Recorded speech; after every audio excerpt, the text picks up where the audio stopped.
Yeah. Johnny Shines was on that tour too. Johnny spent a lot of time reading and studying. He was a very observant man.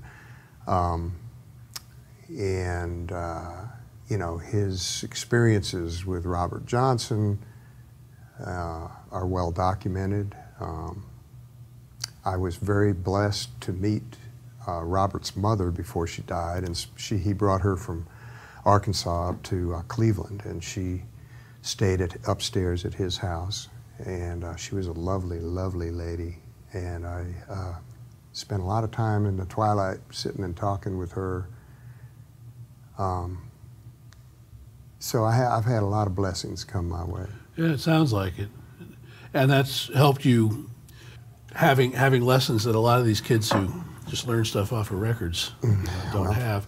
And that could only have happened at a given point in our history as these people were getting older and you know, eventually dying off. Yeah. Let's go back. How did you get back down to Texas and join Asleep at the Wheel? You may have just come along at a fortuitous time and maybe not exactly fit into Ray's vision. But I got to tell you, the vision at that time was to take the band in a new direction, kind of a similar thing to like the Count Basie times with Jimmy Rushing as a blues shouter, and you know, so I did the bluesier stuff, Let the Good Times Roll, and we did, you know, I mean, my role in that band was not only to be a multi-instrumentalist and to sing on the stuff that the band did, but to be a blues guy. So, but after you left the band, you stayed in Austin. Mm-hmm. And this is where the Ethnic Lovers come in? Yeah, the Ethnic Lovers, Johnny and the Ethnic Lovers.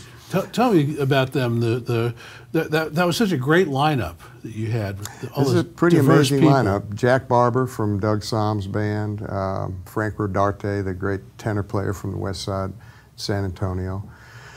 The other sax player was a guy named Tony Rico, who went on to play with Ray Charles. And then Franny played drums for. He would sit in when he was not on the road. He still was on the road with the Wheel before he joined the T-Birds. Yeah, it was an amazing band. Is that when you started the restaurant? Yeah, well, my wife and I, we moved up the country and found this old gas station out in the middle of nowhere. And crazy as we were, we just thought it was the best location in the world. Of course, we didn't know the three most important things in the restaurant business, you know. Location, location, and location. Right. After you opened this cafe, I know a lot of people were telling me, oh, you got to get up there, you got to get up there. And I never have made it to this day, but I understand that a lot of people beat me to it. And did you, like, for instance, get some of the big names who came to Austin to perform or to, you know, record and stuff like that? Who has... Absolutely. I think the first visit we got was probably the Fabulous Thunderbirds in the early 80s. After that, it was a parade. I mean, you know, Bonnie Raitt, Delbert McClinton, Snooky Pryor, Johnny Shines, John Hammond, of course, Stephen Bruton. Stephen spent a lot of time out there just because he was such a chow hound, and we were buddies too, but he even has a dish named after him. Asleep at the Wheel, of course, Doyle Bramhall, Jimmy Vaughn, an old friend of mine, Eric Clapton, Billy Gibbons. It's a roadhouse. Yeah. You know, there's the house entertainment, and you never know who's going to come in the door. Exactly. So after this record, are you planning to tour? Who are you using for a band on the tour? Yes. Well, Bruce Hughes, who produced the album, great bass player and singer, and I think he's probably the only guy besides Stephen Bruton that I've ever known that was approached stuff from such a perfectionist and professional standpoint. And I've worked with a lot of people, so I appreciate that. I like being pushed, you know. And Bruce pushes in a good way, you know, pushing for perfection without being stiff, but really working stuff over.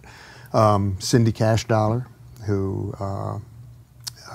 steel guitar player, plays, and Cindy's another one who kind of escapes that mold of being, even though she does a lot of Western swing stuff, she's a real blues gal and she can play that stuff right. She digs it. So she fit right in. Scrappy Judd Newcomb, who's a tremendous writer and guitar player. who I met Bruce and Scrappy through Stephen with the Resentments, Right. and Phil Bass on drums. You were saying off camera that this is kind of a gospel blues album, but the two aren't incompatible, of course, as a lot of these. Well, not at all. I mean, there was always a struggle back in the day, and of course, Ray Charles mined or tilled that Well, field. him and Sam Cooke, but on even and on. as far back as Skip James and Son House, both of whom had parallel careers in the ministry. Exactly. And I certainly didn't feel there was anything that out of line about it. Two songs that are obviously gospel are Hellbent and Steadfast. Those two, Hellbent for the Promised Land and Steadfast.